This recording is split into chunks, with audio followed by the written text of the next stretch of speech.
Hello students, welcome to the interesting chemistry. यानी कि interesting chemistry में आपका स्वागत है, जहां पर आप क्लासरूम टीचिंग का अनुभव करेंगे। आज मैं आपको जो टॉपिक पढ़ाने जा रहा हूं वो है विलयनों में अभिक्रिया, और इसके अंतर्गत हमें मोलरता, मोल अंश तथा द्रव्यमान प्रतिशत, इन बातों का जानना है। टॉपिक बहुत ही सरल है, लेकिन ये एक दूसरे को थोड़ा कंफ्यूजन पैदा करते हैं।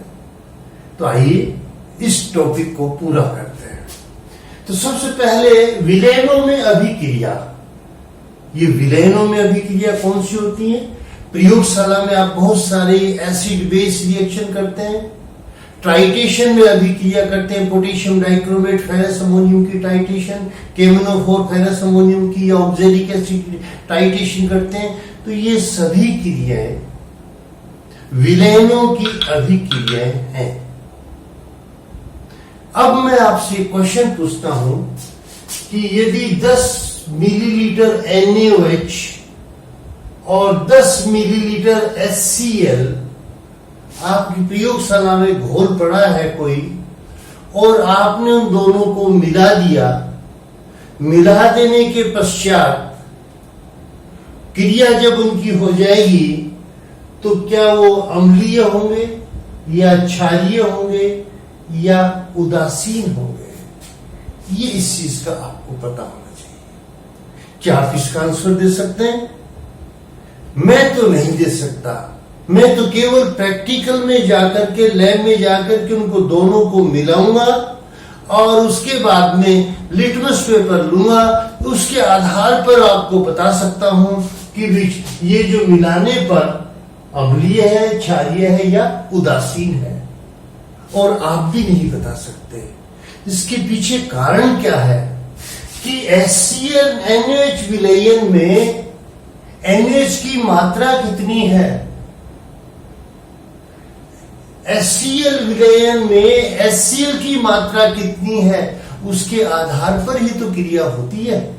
अतः विलयनों में जो पदार्थ घोले जाते हैं उनकी मात्राओं का ज्ञान, उनकी मात्राओं के बारे में जानना बहुत ही जरूरी होता है।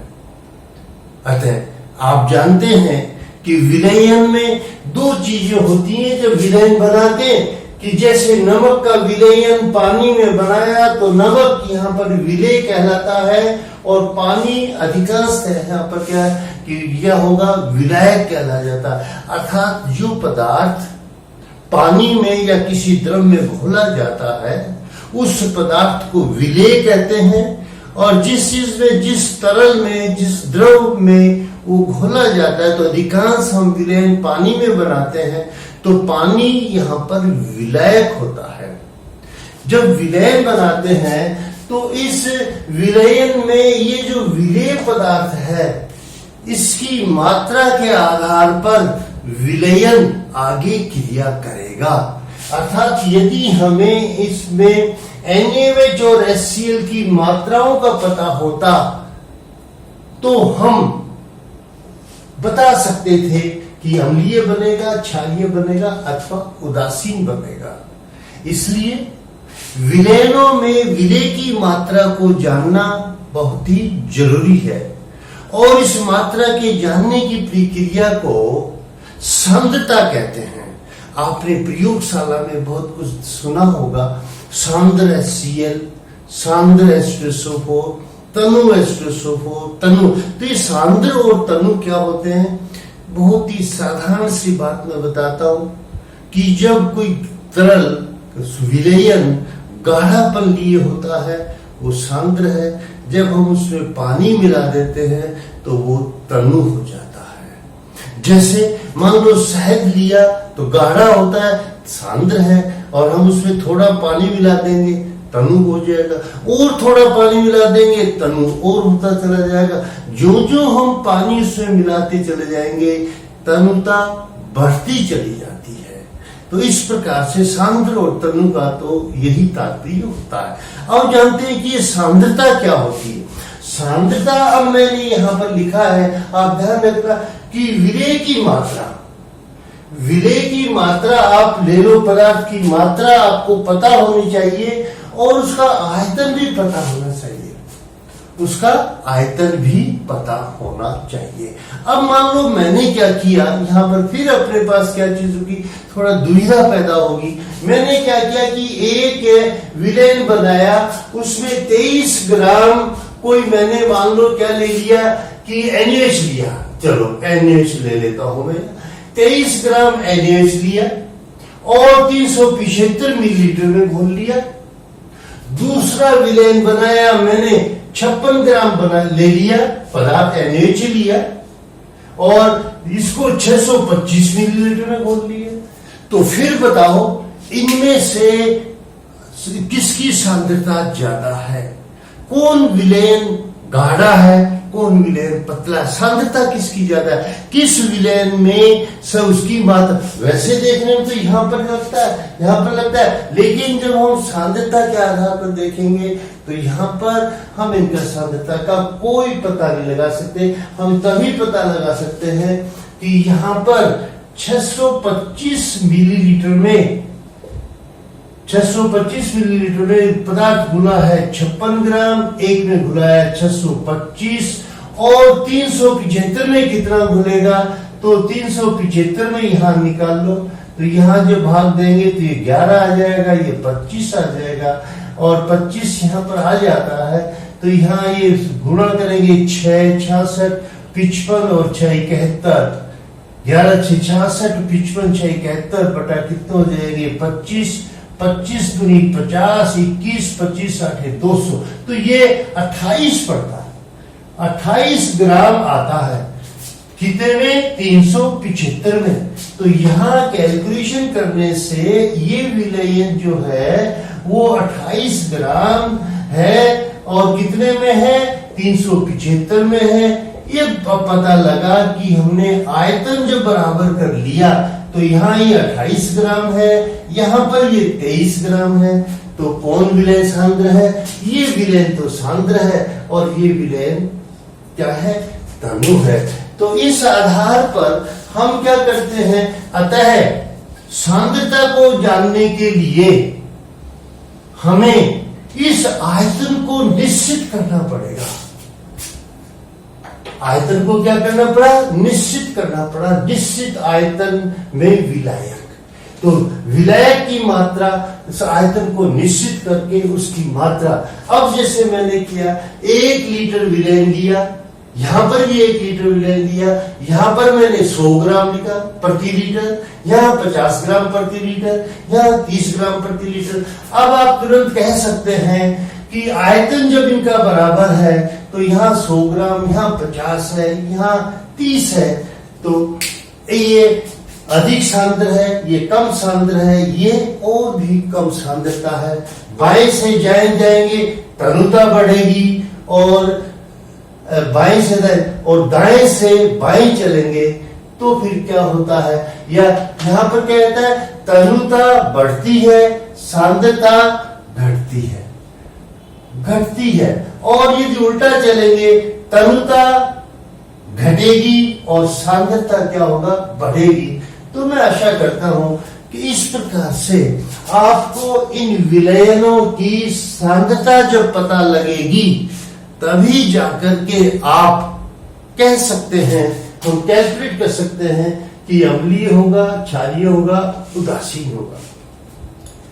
अभी तक मैंने आपको कुछ मोलरता, मोल के बारे में कुछ नहीं बताया, केवल मैंने ये आपको बताया कि यदि हमें विलयन की सांद्रता का पता नहीं है, यानी विलयन की कितनी मात्रा कितने लीटर में नहीं घुली है उसका पता नहीं है, ग्राम प्रति लीटर का अपने को पता नहीं है, तो अपने इस क्रिया के बारे में ये चीजों का जवाब नहीं दे सकते।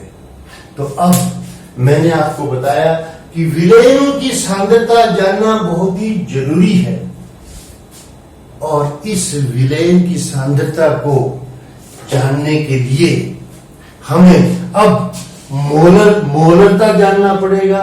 सांद्रता को प्रकट करने के लिए, सांद्रता को दर्शाने के लिए हमारे पास ये विभिन्न शब्द हैं। ये पहला मोलरता के द्वारा कर सकते हैं, मोलरता के द्वारा भी कर सकते हैं, मोल अंश के द्वारा भी कर सकते हैं, द्रव्यमान प्रतिशत के द्वारा भी कर सकते हैं। इसलिए इन शब्दों को हमें सीखना जरूरी होता है। अब अपने सबसे पहले आशा करता हूं ये बात आप मेरी बात समझिए होंगे कि हमें विलयन की सांद्रता जानना बहुत ही जरूरी है। तो विलयन की सांद्रता जानने के लिए सबसे पहला शब्द जो आता है वो है मोलरता। मोलरता तो इससे पहले मैं आपको बता देता हूं कि हमें सांद्रता जो लिखी जाती है, हमने आज तक सांद्रता जो है प्रैक्टिकल वे जो है वो ग्राम प्रति लीटर में होता है, ग्राम प्रति लीटर में होता है। चाहे हम मोलरता की बात करें, चाहे मोलरता की बात करें, मोल अंश की बात करें, ये ग्राम तो आएंगे, ये ग्राम तो आएंगे। उदाहरण के लिए अब मैं आपको बताता हूं कि मोलरता किसे कहते हैं। तो मोलरता के लिए विलेय को अर्थात 1 लीटर विलायक में या 1 लीटर विलयन में विलेय के जितने मोल उपस्थित होते हैं उसे मोलरता कहते हैं। मैंने आपको परिभाषा बताई कि 1 लीटर विलयन में विलेय के जितने मोल उपस्थित होते हैं या जितने मोल घुले हुए होते हैं उसे मोलरता कहते हैं। तो मोलरता की परिभाषा बताई मैंने। अब इसका सूत्र लिखते हैं। सूत्र इसका क्या चीज होता है? मोलरता का यह सूत्र होता है विलेय के मोलों की संख्या बटे विलयन का आयतन लीटर में। अर्थात मान लो 10 मोल है, 10 मोल घुले और ये 5 लीटर में घुले, तो फिर हम क्या करेंगे? 20 मोल प्रति लीटर इसकी सांद्रता बताएंगे। यानी प्रति लीटर में आपको क्या है? अंत में जवाब देना है। इसलिए यहां पर विलयन क्या है? आयतन जो है वो लीटर में लिख दिया है। यदि 5 लीटर तो इसका यहाँ। अब यदि मान लो मैं आपको 10 ग्राम देता हूं, कितना देता हूं? सॉरी, यहां पर मैंने 1 मोल दे दिया और 1 मोल देने के बाद में मैंने उसको कह दिया 0.25 लीटर है, 0.25 लीटर है, तो फिर आप इसको क्या करेंगे? भाग देंगे 4, तो 4 मोल प्रति लीटर इसको बोलेंगे। तो इस प्रकार से आप क्या कर सकते हैं कि मोल के अंदर आप क्या है? इसकी मोलरता के द्वारा आप इसकी सांद्रता प्रकट कर सकते हैं। लेकिन अब यदि मैं आपसे ये कहूं कि मुझे NaOH का 2 मोल यानी कि 2m NaOH, ये सीधा लिखूंगा मैं 2m NaOH विलयन कैसे बनाओगे? तो यहां पर मैं आपको और बता दूं, मोलरता का संकेत m होता है, संकेत m, तथा इसकी इकाई मोल प्रति लीटर होती है। अब मैंने यहां पर एक सवाल लिखा, KOH के 0.4m विलयन बनाओ। मोलरता की परिभाषा बता दी, यानी कि विलयन की मोलों की संख्या बटे विलयन का आयतन लीटर में। तो यहां पर अब आपका सवाल क्या चीज है कि KOH के 0.4m विलयन बनाओ। ये आपको प्रश्न आ गया, तो आप क्या करेंगे? कैसे बनाएंगे? इसके लिए आपको 0.4 मोल KOH लेना पड़ेगा। इसको छोड़िए आप प्रश्न को कि 0.4m KOH लेना पड़ेगा। अब ये 0.4m KOH क्या होता है ये आपको पता नहीं है। तो यहां पर आपको ये होना चाहिए कि KOH का आणविक द्रव्यमान 39 प्लस 16 प्लस 1 और ये 56 ग्राम होता है। ये ध्यान रखो। और ये 56 ग्राम 1 मोल के बराबर होता है। 1 मोल के मोल के बराबर होता है, 1 मोल के बराबर होता है। इसलिए इस मोलरता, ये मोलरता है, मोल वो मोल है, तो यहां पर आपको 0.45 मोल लेना है। तो 56 ग्राम को आप क्या करेंगे, 0.4 में निकालेंगे, तो 56 गुणा 0.4। यदि आपको 1 मोल का बनाना होता तो 56 ग्राम लेते, 1 मोल के 1 एम का बनाना होता, 1 एम के वेज के लिए कितना लेंगे आप, 56 ग्राम ले लेंगे, क्योंकि 56 ग्राम 1 मोल के बराबर होता है। यदि आपको यहाँ 0.5 एम होता, 0.5 एम होता, तो 56 को आप क्या करेंगे, 56 गुणा 0.5 बराबर 28 ग्राम आ जाएगा, यानी इसका आधा हो जाएगा। इसी प्रकार से यदि आपको 0.4 लेना है, तो 56 को आप 0.4 का गुना करेंगे, और फिर ये कितना हो जाएगा, और ये ग्राम हो जाएगा 220, यानी कि 22.4 ग्राम केवच तोलेंगे।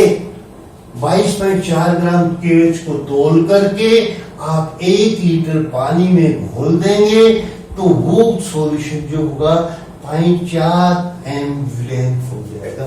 इसलिए मैंने आपको बताया था कि हमें ग्राम तो लेना ही पड़ेगा, क्योंकि प्रैक्टिकल में जो हमें लेते हैं, किसी पदार्थ की मात्रा को जब लिया जाता है तो वो ग्रामों में लिया जाता है, और ग्रामों में लेने के बाद में उसको मोल में परिवर्तित किया जाता है। तो ये ग्राम को मोल में परिवर्तित करने का क्या तरीका होता है कि पदार्थ का भार, उसको पदार्थ का भार, ये मैंने यहां लिख रखा है, विलेय की मात्रा ग्राम में प्लस मोलर द्रव्यमान, ये मोलरता की ये भी निकाल सकते हैं। अर्थात इन दोनों को, ये जो दोनों हैं, ये भाग जब हम दे देंगे तो ये विलेय के मोलों की संख्या आ जाएगी। तो जब अपने को मोल की संख्या ज्ञात करना हो, तो यहां पर मैंने पहले ही बता रखा है, मोल संख्या बराबर द्रव्यमान, पदार्थ का द्रव्यमान बटे मोलर द्रव्यमान, मोलर द्रव्यमान।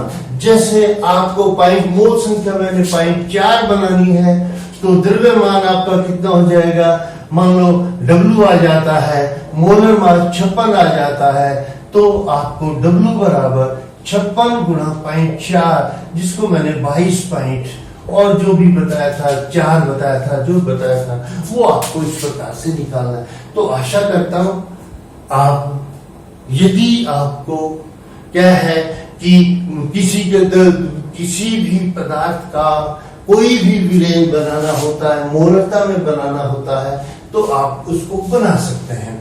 अब मैंने आपको दूसरा विलयन का तनुकरण करना, पहला आप विलयन बनाना, एक, दूसरा समझा रहा हूं आपको विलयन का तनुकरण करना, अर्थात विलयन। मान लो 2MnH है, अपने पास में 2M NaOH विलयन है, और ये बोतल में पड़ा है, ये बोतल में पड़ा है अपने पास, और ये तो अपने पास 5 लीटर पड़ा है, बना हुआ पड़ा है।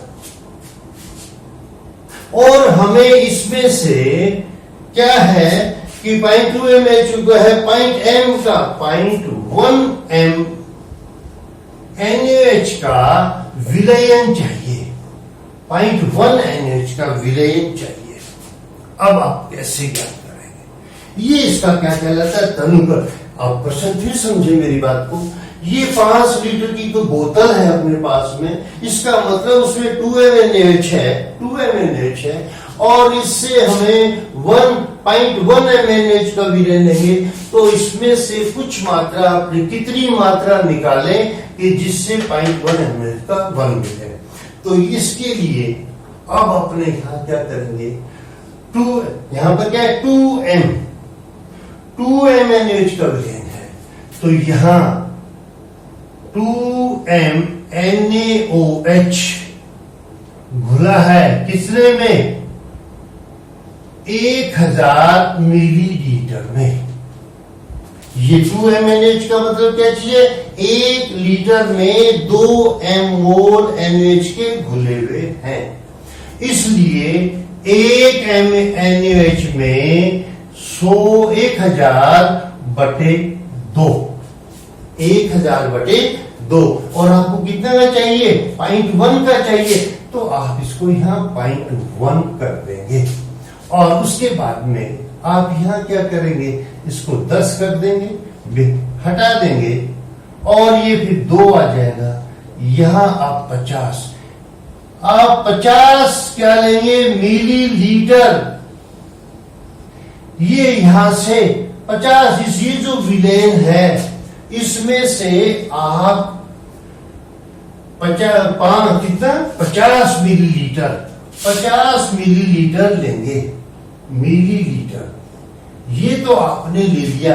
इस 50 मिलीलीटर में पदार्थ का 0.1 NaOH घुला हुआ है। अब आपको इसको 1 लीटर में बनाना है, तो इसको वापिस 50 में आप 950 आप पानी डाल देंगे, अर्थात जितनी जरूरत हो पैमाने पर ये डाल दिया 50 मिलीलीटर, फिर यहां इसको 1 लीटर तक इसको पूरा कर लो, तो ये सॉल्यूशन आपको हो जाएगा। तो इस प्रकार से आपको ये आयतन ज्ञात करना पड़ेगा। तो मैंने आयतन कैसे ज्ञात किया? मैंने आयतन कैसे 50 मिलीलीटर इस तरीके से बताया है, वो ये होता है कि M1 V1 बराबर M2 V2। अब आपको क्या करना है कि ये M1, तो यहां से आपको कितना है? 2 है। मात्रा किसमें से निकालनी है? इसमें से निकालनी है आपको मात्रा, तो यहां पर आप V1 ही कर देंगे। और किसके लिए निकालनी है मात्रा? कितनी मोलरिटी के लिए? 0.1 के लिए निकालनी है। और इसका आयतन कितना बनाना है? 1000 बनाना है। इसको समझो आप। मैंने लिखा M1 V1, M2 V2। M1 मैंने इस NaOH को मान लिया, और M2 मैंने उस NaOH को बना लिया जो कि अपने को बनाना है। तो यहां पर M1 कितना है? 2m है। मोलरता इस विलेन की कितनी है? ये विलेन किसमें से निकालना है अपने को? इसमें से निकालना है जो अपना स्टोर पड़ा है, तो इसलिए इसको V1 को V1 मान लेंगे।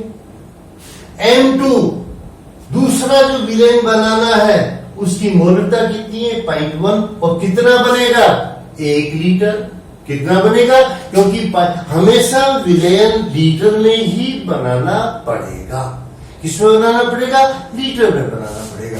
तो यहाँ 2m, और ये फिर हम V1 बराबर निकाल लेंगे। V1 equal to 0.1 into 1000 upon 2, ये वापिस वही 50 मिलीलीटर आ जाए। तो इस सूत्र से भी आप M1 V1 के हिसाब से भी निकाल सकते हैं। तो इस प्रकार से आप ये निकालेंगे। इस बात को समझ गए आप लोग? तो ऐसे आपको इसमें करना है। अब आपको क्या करना है कि 50 मिलीलीटर निकाला। अब मान लो ये अलग अलग प्रकार से हो सकता है, तो इस प्रकार से आप क्या कर सकते हैं कि विलयन का तनुकरण करना है। इसके लिए आप और भी सवाल होंगे, मैं आगे आपको दूसरे सवाल बताऊंगा, वीडियो लंबा होता चला जा रहा है। अब मैं आपको इसके साथ ही मोलरता शब्द के साथ ही दूसरा जो शब्द आता है मोलनता, बस नाम का, यहां आप ये समझिए ये ल है और ये ल है, मोलनता। मोलनता में केवल इतना अंतर है कि यहां पर ये लीटर में लिया गया है, यहां पर ये किलोग्राम में लिया गया है। किसमें लिया गया है? किलोग्राम। बाकी वही चीज है कि हम विलेय, सॉरी, यहां पर आप विलेय कर देंगे, विलेय के मोल की संख्या बटे विलय का द्रव्यमान लेंगे 1 किलोग्राम। क्या लेंगे? 1 किलोग्राम इसको लेंगे, तो इसमें वजन बढ़ जाएगा। अब आपको यदि आप इसका संकेत होता है m और इसकी मोल इसकी इकाई हो जाएगी मोल प्रति किलोग्राम। इससे क्या कह दिया जाता है? मोलरता कहते हैं। तो अब यदि आपको क्या कहना है कि एक m NaOH का कुल द्रव्यमान बताइए। कुल द्रव्यमान बताओ। 1 MnAOH का कुल द्रव्यमान कितना होगा, ये आपसे पूछा जाएगा। तो 1 MnAOH का NaOH कितना होता है 40, 23 प्लस 16 प्लस 1 यानी कि 40, यानी कि 40 ग्राम जब आप डालेंगे 1 mm की जगह, 1 m मीन्स मोलता, m मीन्स क्या है मोलता, तो 40 प्लस इसमें पानी कितना डालेंगे, ये 40 ग्राम और पानी कितना डालेंगे 1000 ग्राम, तो वजन हो जाएगा 1040 ग्राम। ये आपको ध्यान रखना है, ये मोलता का मतलब होता है कि मोलता वजन में लिया जाता है। आयतन ये उसमें घुस जाएगा, आयतन उतना का उतना ही रहेगा। टेम्परेचर यदि कम ज्यादा होता है तो थोड़ा आयतन बढ़ जाएगा, टेम्परेचर थोड़ा कम होगा तो आयतन में थोड़ी कमी आ जाती है, उसको अपन नेग्लेक्ट कर लेते हैं, नगण्य मान लेते हैं। लेकिन इसमें भार लिया जाता है तो ये मोलर विलयन का आपको भार भी पूछा जा सकता है कि भार कितना हो गया, तो ये आप मोलर हो गया। अब यहां मोलरता से मोलरता ज्ञात करना। अब यहां पर ये एक प्रश्न और आ गया है, एक प्रश्न और आ गया है कि मोलरता से मोलरता ज्ञात करना, ये कैसे ज्ञात करेंगे। यानी ये तो मोलरता है, विलयन की मोलरता, श्योर 4 km, ये उल्टा हो गया, मोलरता दी हुई है और उसकी मोलरता ज्ञात करनी है। यहां पर आप क्या, ये 4m KOH है तो मोलरता तो दी हुई है और मोलरता उसकी ज्ञात करना है। तो सवाल है आपका, आप नोट करें इसको कि 4 km KOH का घनत्व 1.18 ग्राम मिलीलीटर है, तो उसकी मोलरता ज्ञात कीजिए, उसकी मोलरता ज्ञात कीजिए। यहां पर 4m KOH का भार कितना है, 4m KOH का द्रव्यमान कितना मानेंगे, यानी कि 4m का मतलब 4 गुणा 56 क्या है KOH, तो एक अणु KOH का भार कितना होता है 56 ग्राम होता है, 4m का भार कितना 4 गुणा 56, तो ये कितना आ जाएगा 24 और 224 ग्राम आ जाएगा। एक चीज आप ये नोट कर, और अब क्या करेंगे, विलयन का भार नोट करें। दूसरी, पहला तो आपने को क्या करना है, इसका ये जो अमाउंट घोली गई है इसका द्रव्यमान ज्ञात कर लेंगे। 4m का मतलब है कि इसमें 4 मोल जो है KOH के हैं, KOH के 1 मोल का भार 56 ग्राम होता है, तो 56 गुणा 4 बराबर 224 ग्राम। उसके बाद में विलयन का भार ज्ञात करेंगे, विलयन का द्रव्यमान ये ज्ञात करेंगे। विलयन का द्रव्यमान कैसे ज्ञात कर सकते हैं, तो यहां पर लिखेंगे, हम एक सूत्र जानते हैं कि m = d/v, m d m/v, ये घनत्व का सूत्र होता है। d m/v एक घनत्व का सूत्र है। घनत्व कितना दिया है 1.18 बराबर m हमें विलयन का भार मानना है, निकालना है विलयन का द्रव्यमान। विलयन का आयतन कितना है, ये 4 km के अंदर। जब मोलरता शब्द होता है तो आयतन हमेशा 1 लीटर होता है, ये ध्यान रखना आपको। आयतन कितना होता है 1 लीटर। इसलिए क्योंकि ये ग्राम मिलीलीटर में दिया गया है तो यहां आप 1000 कर देंगे। कितना कर देंगे 1000। तो इसका जो भार है m कितना आ जाएगा 1100 80 ग्राम आ जाएगा। ये आपने 1180 ग्राम भार निकाल लिया, द्रव्यमान निकाल लिया विलयन का। इसकी सहायता से, घनत्व की सहायता से D = m/v, तो 1/8 ये भार आपको निकाल देंगे। तो आशा करता हूं आपने भार भी निकाल लिया। मैं आपको मोलरता निकालना बता रहा हूं। तो इससे अब बताओ कि विलयन का द्रव्यमान कितना है, इतना, और ये केज का भार। तो ये बताओ कि विलायक का द्रव्यमान कितना है। विलायक का द्रव्यमान, विलायक का द्रव्यमान बताओ कितना है। इसमें से आप विलायक का द्रव्यमान बताओ। ये तो विलयन का द्रव्यमान है। और अब सोचो इसमें कि विलयन का द्रव्यमान का मतलब विलेय प्लस विलायक, विलेय प्लस विलायक। विलेय का भार कितना है? 225। तो इसमें से 225 घटा देंगे तो किसका भार आ जाएगा? इसका विलय का भार आ जाएगा, पानी का भार आ जाएगा। किसका भार आ जाएगा? पानी का। तो विलायक यानी कि पानी, और पानी का द्रव्यमान आएगा कितना? 1180 माइनस 224। ये आप घटा लें तो 224 अब इसमें से घटाएंगे तो ये आ जाएगा आपका बराबर 6, और फिर यहां पे 5, और यहां कितना आ जाएगा आपका 11 2 956 ग्राम आ जाएगा। ये आपका आ जाएगा। अब आपका पानी का भार कितना आ गया? 956 ग्राम आ गया। इसका मतलब ये जो मात्रा घुली है, ये जो मात्रा 224 ग्राम जो घुली है, वो 956 ग्राम पानी में घुली है। यहां से आपको ये पता लगा कि 200 विलयन का भार ये निकालना घनत्व की सहायता से, मात्रा आपकी ये घुली हुई है, तो 224 ग्राम जो घुली है वो 256 ग्राम में घुला। तो यहां पर फिर आप लिखेंगे, क्या लिखेंगे कि 956 ग्राम H2O में विलय की मात्रा घुली है 224 ग्राम। इस बात से आपको पता लग गया यहां से घटा करके।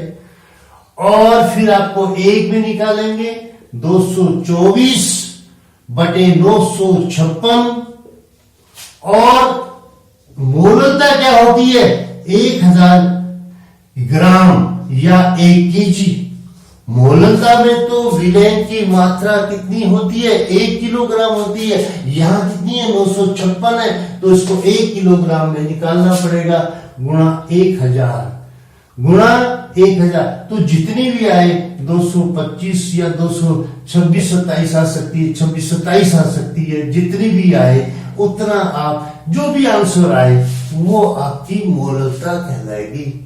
इस प्रकार से मैंने आपको मोलरता, यानी ये मोलरता से मैंने आपको मोलरता ज्ञात करना बता दिया है। ये आप लोग ध्यान रखें। तो इस प्रकार से आप दो चीजें मैंने बता दी, मोलरता और मोलता। अब बताता हूं मोल अंश क्या होता है। तो यहां मैं आपको बता रहा था ये NaOH है और ये HCl है। तो यहां पर ये HCl है। ये आपको, यदि मैं आपको ये कहूं कि इनका अपने को मोल पता, क्योंकि 1:1 में क्रिया होती है, यदि इनकी अपने को मोलरता का पता होगा तो ही अपने को बता सकते हैं कि ये होगा। तो ये आगे आने वाले क्वेश्चन में मैं बताऊंगा कि ये जो मैं न्यूमेरिकल का वीडियो बनाऊंगा तो उसमें आपको इस प्रश्न का जरूर आंसर दूंगा, उस समय दूंगा। अभी तो मैं आपको मोल अंश के बारे में ही बता रहा हूं। तो मोल अंश क्या होता है? मोल अंश में क्या चीज होता है कि विलेय है।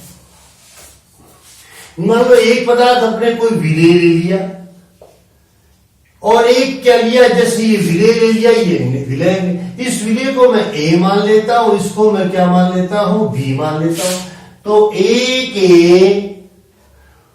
मोल की संख्या, विलेन में मोल की संख्या बराबर Na और बी के मोल की संख्या, बी के मोल की संख्या कितनी हो जाएगी? Nb। ये हो गए। तो कुल ए व बी के, ए और बी विलेन में तो दोनों है ना, कि मोल की संख्या बराबर होगा Na प्लस Nb। तो फिर ए का मोल अंश कितना होगा? ए का मोल अंश बराबर मोल अंश बराबर Na upon Na plus Nb। ये भी एक तरीका है। और इसी प्रकार से b का मोल अंश होगा Nb बटे Na प्लस Nb। इस प्रकार से आप इनके मोलों का अंश ज्ञात कर सकते हैं। उसके बाद में लास्ट नंबर आ गया कि द्रव्यमान प्रतिशत ज्ञात करो। द्रव्यमान प्रतिशत, तो यहां पर आपको क्या लिखना पड़ेगा? द्रव्यमान प्रतिशत का मतलब यहां से लिखेंगे द्रव्यमान प्रतिशत बराबर विलेय का भार, विलेय का भार बटे विलयन का भार, विलयन का भार। जैसे मैंने अभी जो न्यूमेरिकल बताया था उसमें विलयन का भार तो कितना था? 224 था और उसका भार कितना? 118। तो 118 इतना 1180 शायद उसका मैंने ये बताया था। तो ये आ गया। तो विलयन का भार 1180 ये अपने घनत्व से निकाला था और ये अपने वैसे निकाला था। अब इसका विलयन का भार कितना कर देंगे? यहां से 100 में निकाल लो, तो जितना भी आंसर आएगा वो द्रव्यमान प्रतिशत आएगा। अर्थात क्या होगा कि 100 ग्राम में, 100 ग्राम विलयन में, यहां क्या लिखा है? विलयन का भार है। किसका भार है? विलयन का भार है। तो प्रतिशतता जब आप निकालेंगे तो 100 ग्राम विलयन में जो विलेय की मात्रा होगी उसे विलयन प्रतिशतता कहते हैं।